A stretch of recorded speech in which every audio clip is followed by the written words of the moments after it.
Hello friends, welcome back to my channel. வீடியோக்குள்ள போறதுக்கு முன்னாடி மறக்காம இந்த வீடியோக்கு ஒரு லைக்க போட்டுருங்க. ஸ்டார்ட்டிங் சீன்ல நம்ம விராஜ கூட்டிட்டு வராங்க. ஸோ இத பார்த்துட்டு சீக்கிரம் ட்ரீட்மெண்ட் பண்ணுமா, அவனுக்கு ரொம்ப அடிபட்டுருக்கு அப்படின்ற மாரி அம்மாக்காரங்க சொல்ல, ஸோ நீங்க வந்து இந்த சோஃபால படுக்க வைங்கன்னு சொல்லிட்டு அந்த சோஃபால விராஜ படுக்க வச்சுட்டு, சியா கொஞ்சம் தண்ணி கொண்டு வாம்மா அப்படின்ற மாரி சொல்றாங்க. சியா தண்ணியும் கொண்டு வந்துடுறான். கொண்டு வந்துட்டு அவனுக்கு ட்ரீட்மெண்ட் பார்த்துட்டு, நீங்க கவலைப்படாதீங்க அம்மா, இவன் வந்து பொழைச்சிருவான். ஸோ பயப்படுறதுக்கு எதுவுமே இல்ல அப்படின்ற மாரி சொல்லிட்டு இருக்காங்க. அந்த இடத்துல இந்த விஷயத்த கேட்டு பதறி போய் ராகவ் ஓடி வரான். வந்துட்டு, "அம்மா உங்களுக்கு என்ன ஆச்சு? உங்களுக்கு எதுவும் அடி எதுவும் படலைல்ல?" அப்படின்னு சொல்லி கேட்கும்போது, "எனக்கு எதுவும் அடி படலப்பா. இந்த பாரு நம்ம விராஜுக்கு தான் அடிபட்டுட்டு, அவன் தான் என்னுடைய உயிர காப்பாத்துனான்." அப்படின்ற மாரி சொல்லவும், இவன் விராஜ பார்க்குறான். பார்த்துட்டு, "இவ்ளோ காரணம் யாருன்னு எனக்கு தெரியுமா? உங்க பிசினஸ் எதிரி. அவன நான் சும்மாவே விடமாட்டேன்." அப்படின்னு சொல்லிட்டு அவன் அந்த இடத்துல இருந்து போக பார்ப்பான். உடனே அம்மா புடிச்சு, "எப்பா சத்தியம், நீ இந்த இடத்துல இருந்து எங்கனையுமே போகக்கூடாது." அப்படின்ற மாரி சொல்லியிருப்பாங்க. ஸோ இவன் வந்து அவனுடைய அவுட் ஹவுஸ்க்கு தான் வந்திருக்கான். அப்போ பின்னாடியே அம்மாவும் வந்திருப்பாங்க. "ஏம்மா நீங்க என்ன விடல? நான் என்ன ஏதுன்னு போய் அவன நான் சட்டைய புடிச்சு கேட்டு வந்திருப்பேன். உங்கள வந்து கொலை பண்றதுக்கு அவனுக்கு என்ன ரைட்ஸ் இருக்குமா?" அப்படின்ற மாரி இவன் சொல்லிட்டு இருக்கவும், "எப்பா எனக்கு 2 பையன் இருந்தான். ஆனா வந்து ஒருத்தவன் இறந்து போயிட்டான். ஸோ உன்னையும் நான் இழக்க விரும்பல ராகவ். ப்ளீஸ் நீ இந்த மாரி வந்து நீ போறேன்னு சொல்லாத. அவன்ட்ட போய் நீ எந்த ஒரு விஷயத்திலயும் சண்டை பிடிக்க வேண்டாம். நீ அம்மா கூடவே இருப்பா. எப்பவுமே நீ அம்மா கூடயே இருக்கணும்ப்பா." அப்படின்னு சொல்லிட்டு அவங்க அவங்க மனச தொறந்து எல்லா விஷயமுமே ராகவ்ட்ட பேசுறாங்க. நம்ம ராகவுமே அம்மாவ ஹக் பண்ணிட்டு, "என்னை இப்பவாச்சும் நீங்க புரிஞ்சுக்கிட்டீங்களே அம்மா, எனக்கு அதுவே போதும்." அப்படின்ற மாரி அவன் நெனச்சிட்டு இருக்கான். அம்மாவுமே, "இவ்வளோ நாள் தான் இவன தள்ளி வச்சுட்டோம். இனிமேல் இவன் வந்து இவன நம்ம தான் பார்த்துக்கணும். நம்ம கூடயே வச்சு பார்த்துக்கணும். இவன எங்கேயுமே விடக்கூடாது. நம்ம புரொடெக்ட் பண்ணணும்." அப்படின்ற மாரி நெனச்சிட்டு இருக்காங்க.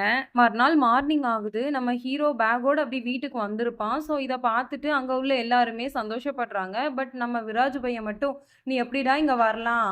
உன்ன நான் வந்து வெளியில தொரத்தணும்னு தான் நெனச்சேன். ஆனா நீ இந்த வீட்லயே வந்து ரெகுலரா இருக்க வந்துட்டியா?" அப்படின்ற மாரி அவன பார்த்துட்டு, நேரா அந்த ஆன்டி கிட்டயும் போறான். போயிட்டு, "ஆன்டி இந்தாங்க புடிங்க அந்த ஃபைல." அப்படின்ற மாரி குடுக்குறான். உடனே அவங்களும் பார்க்குறாங்க. பிகாஸ் என்னன்னா, அவன் வந்து அந்த ஃபைல்ல உள்ள அந்த 1 மாச வேலைய ஒரே நாள்ல முடிச்சுட்டான் போல. இத பார்த்துட்டு அந்த ஆன்டி, "இவ்ளோ சீக்கிரம் முடிச்சுட்டான். இவனுக்கு பிசினஸ் மேல இவ்ளோ இன்ட்ரெஸ்ட்டா?" அப்படின்ற மாரி சொல்லிட்டு அவங்க வந்து இம்ப்ரெஸ் ஆயிர்றாங்க. அப்படி எல்லாத்தையும் கூட்டிட்டு, "நான் இந்த மாரி இந்த விராஜ் பையில சிஇஓ ஆக்க போறேன்." அப்படின்ற மாரி திடீர்னு சொல்றாங்க. உடனே அதுக்கப்புறம் ராகவ பார்த்து சொல்றாங்க, "நான் தான்ப்பா உன்ன வந்து ஆல்ரெடி ஃபர்ஸ்ட்டே சொல்லியிருந்தேன். பிசினஸ வந்து நீ பார்த்துக்கோ அப்படின்ற மாரி. ஆனா அதுல வந்து உனக்கு இன்ட்ரெஸ்ட் இல்ல. கரேஜ் மேல உனக்கு ஒரு இன்ட்ரெஸ்ட் இருந்துச்சு. உன்னுடைய விருப்பம் அதுவா இருந்துச்சுனாலுமே, நீ அதையே பார்த்துக்கோ." அப்படின்ற மாரி சொல்லிட்டு, "இதுல உங்களுக்கு எதுவும் ஆட்சேபணம் இருக்கா?" அப்படின்னு சொல்லி கேட்கறாங்க. யாருமே எதுவும் சொல்லல. நம்ம ஹீரோ இருக்கான்ல, அவனுக்கு வந்து இவன் சிஇஓ ஆகுறது புடிக்கல தான். பட் வேற என்ன செய்ய முடியும்? ஒண்ணும் செய்ய முடியாத இடத்துல அவன் நிக்கிறான். "சரிம்மா உங்களுடைய விருப்பம்." அப்படின்ற மாரி அவன் சொல்லிர்றான். உடனே ஈவ்னிங் வந்து ஒரு பார்ட்டி இருக்குப்பா, எல்லாரும் ரெடி ஆயிட்டு வந்துருங்க அப்படின்ற மாரி அந்த ஆன்ட்டியும் சொல்லிட்டு அந்த இடத்துல இருந்து போயிர்றாங்க. அந்த சைட்ல ஹீரோவோட தங்கச்சி பாட்டிக்கிட்ட போயிட்டுருப்பாள. ஸோ அவள வந்து இவன் போய் பார்த்துட்டு ரூமுக்கு கூட்டிட்டு வரான். கூட்டிட்டு வந்துட்டு, "உனக்கு சியா, ராகவ பத்தி எதுவும் விஷயம் தெரியுமா? அவங்க வந்து காதலிக்கிறாங்க தானே?" அப்படின்னு சொல்லி கேட்கும்போது, எனக்கு அந்த அளவுக்கு எதுவும் தெரியல." அப்படின்ற மாரி அவ சொல்லவும், சியா வந்து காதலிக்கிறா அப்படின்னு சொல்றான். உடனே, "உங்களுக்கு எப்படி தெரியும்? உங்கள்ட்ட யார் சொன்னா?" அப்படின்னு சொல்லும்போது, "என்ட்ட வந்து சியா சொன்னா." அப்படின்னு. "அது எப்படிங்க சொல்லுவா?" அப்படின்னு சொல்லிட்டு சொல்லும்போது, என்ட்ட வந்து ப்ரூஃப் இருக்கு. நீ இப்படிலாம் கேட்பேன்னு எனக்கு தெரியும்." அப்படின்ட்டு அவன் வந்து அவனுடைய ஃபோன்ல அவ பேசுற மாரி, அதாவது "நான் வந்து ராகவ காதலிக்கிறேன்." அப்படின்னு விராஜ்ட்ட சொன்ன மாரி ஒரு ஆடியோ இருக்கு. ஸோ அத காமிக்கிறான். காமிச்சுட்டு, "நீ வந்து இந்த விஷயத்த, அதாவது நான் வந்து இந்த ஆடியோ எடுத்து வச்சிருக்கேன்ற விஷயத்த நீ யார்ட்டயும் சொல்லாத. மிச்சபடி அவங்க 2 பேரும் காதலிக்கிறாங்க அப்படின்ற விஷயத்த நீ வந்து எல்லாத்துட்டயும் சொல்லு. பிரச்சனை இல்ல." அப்படின்ற மாரி இவள்ட்ட சொல்ல, உடனே இவ வந்து அண்ணிக்காரவங்கள்ட்ட போயி, "இந்த மாரி சியா வந்து நம்ம அண்ணன் ராகவ் இருக்கான்ல, அவன வந்து காதலிக்கிறா." அப்படின்ற மாரி சொல்லி சந்தோஷப்பட்டுட்டு இருப்பா.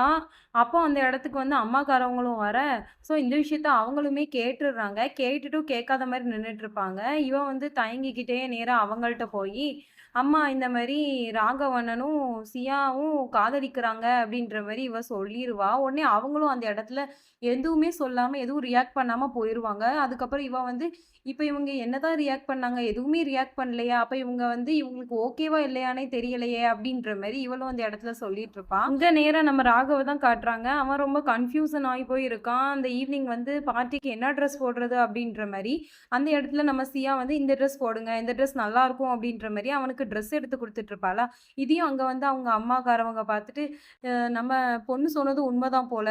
இவங்க 2 பேரும் லவ் பண்றாங்க போல. அதான் இவ வந்து இவனுக்கு ட்ரெஸ் எல்லாம் எடுத்து குடுத்துட்டு இருக்கா அப்படின்ற மாரி அவங்களும் நெனச்சுட்டு அந்த இடத்துல இருந்து போயிருவாங்க. ராகவும் சியா எடுத்து குடுத்த ட்ரெஸ்ஸ தான் அந்த பார்ட்டிக்கு வந்து போட்டு வந்திருப்பான். ஸோ சியா வந்து அந்த இடத்துல சாரி கட்டிட்டு வந்திருப்பா.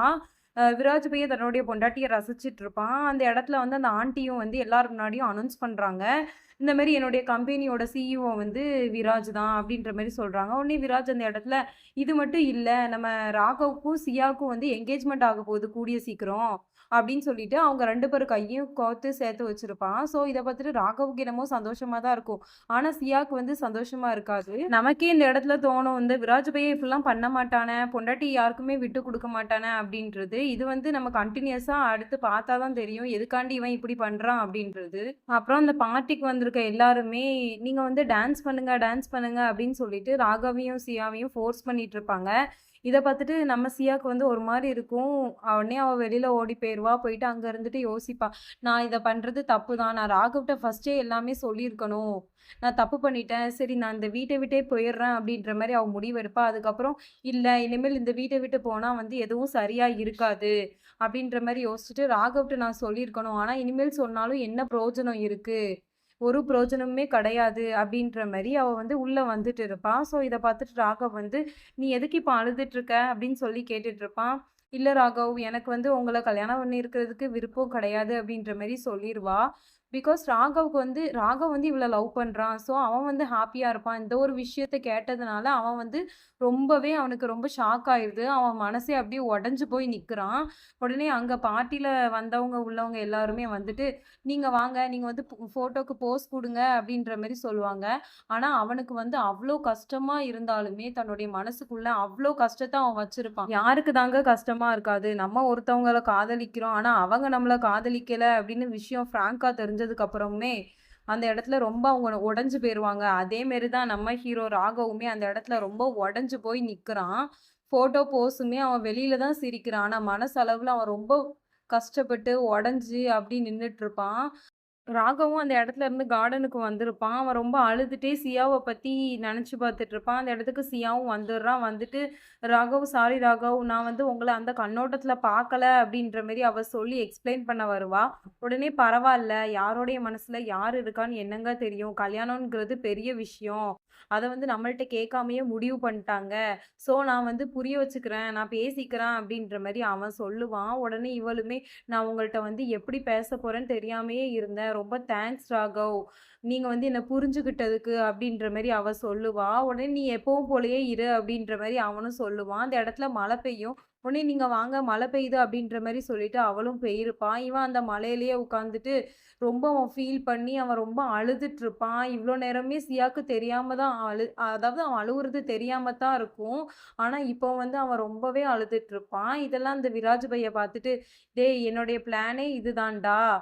உன்னுடைய காதல அவள்ட்ட சொல்றதுக்கு முன்னாடியே இந்த விஷயத்த வந்து முடிச்சு வைக்கணும்னு நெனச்சுட்டேன். அதே மாரி முடிச்சு வச்சுட்டேன். எனக்கு இதுவே போதும்." அப்படின்ற மாரி வில்லத்தனமா அவன பார்த்து சிரிச்சுட்டு இருக்கான். ஸோ இதோடயுமே இந்த பார்ட் கம்ப்ளீட் ஆகுது. இந்த பார்ட் எப்படி இருந்துச்சு அப்படின்னு சொல்லிட்டு மறக்காம எனக்கு கமெண்ட்ஸ்ல சொல்லுங்க. ராகவோட நிலைமையில நீங்க இருந்தீங்கன்னா என்ன பண்ணுவீங்க அப்படின்னு சொல்லிட்டு கமெண்ட்ஸ்ல சொல்லுங்க. Bye friends.